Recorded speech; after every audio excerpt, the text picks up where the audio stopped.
So this video actually follows up on another video I did, which was covering a non-starting condition on the Micra. After reading several forum posts and doing a bit of digging, it actually turns out that the ignition switch may be the cause of my issues. So the first thing I did, which I haven't recorded, but the first thing I did was to unclip the main battery, so in other words undo the battery. So the battery is now isolated and not currently connected to the car's circuit. I did think I would have to remove the steering wheel, which is where you can see the various panels removed on the wheel, but it actually turns out I can just remove the shroud to get what I need. Now you'll see that there is a black ring around the actual key barrel itself. That is the detector, or the sort of little inbuilt aerial which detects the chip in the actual key itself. Be very careful when prising off this trim piece, which you can see I'm removing here, and removing the lower shroud, because you do not want to damage this particular item. It's coded to the key and coded to the car itself. If you do damage it, you effectively immobilise the car.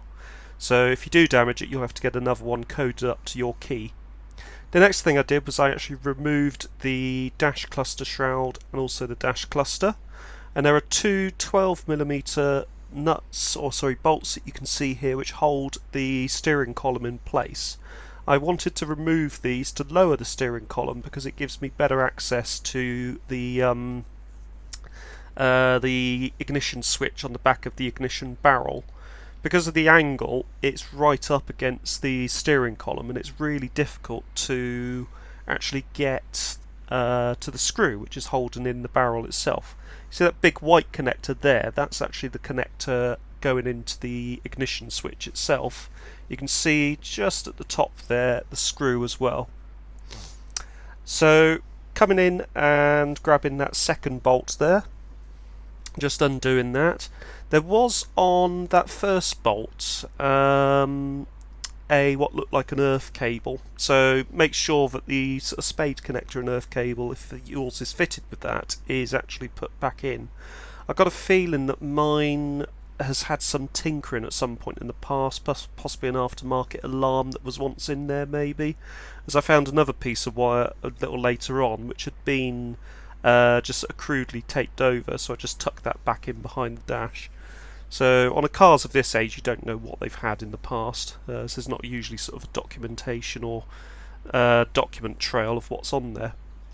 Now what I did was I managed to use this little bit here to actually get the screw out. So it was only in really sort of up to finger tight or just over finger tight. Because of the angle, it's probably worth getting one of those Allen keys that's also got a cross-headed screwdriver on the end of it. You tend to find those actually in certain flat pack furnishings, so it is worth, rather than just throwing those away, it's worth keeping them in your toolkit for situations like this. But if you do have access to angled screwdrivers, it probably really is a good idea to get some of those in there. You can actually find sort of screwdrivers, cross-headed screwdrivers, which or even flat blade screwdrivers, which are in sort of the shape of an Allen key.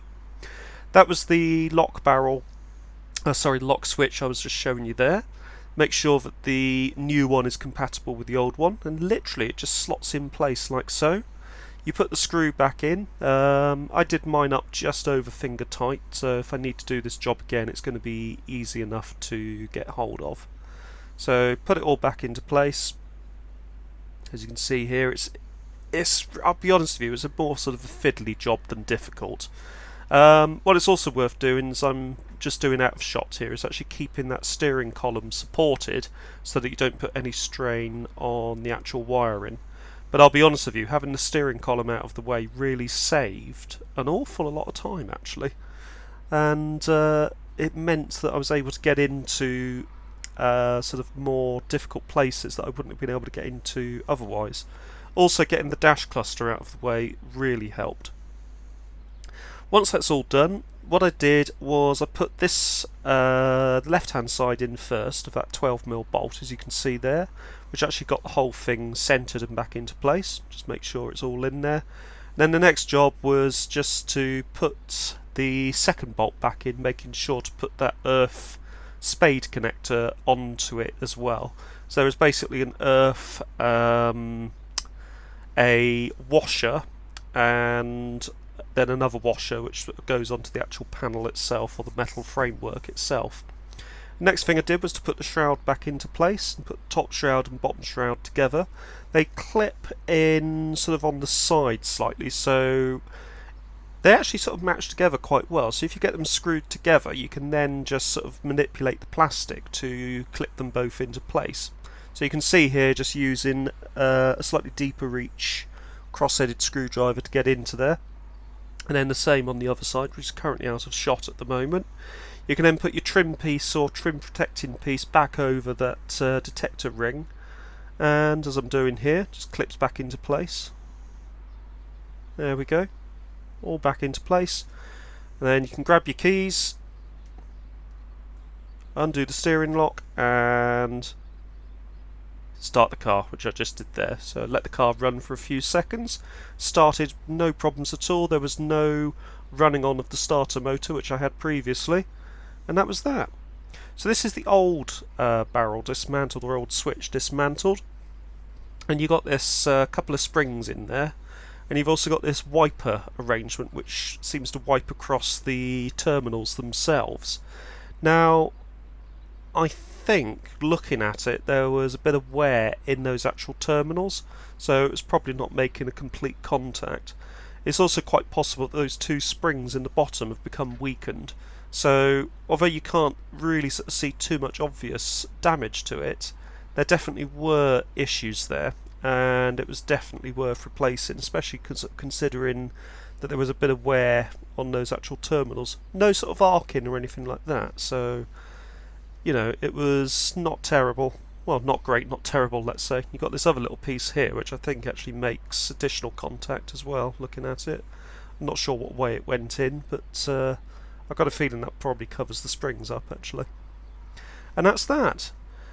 More fiddly rather than difficult, to be honest. It's a job that you just need to sort of take your time with, but well worth doing, especially if you do have sort of starting problems.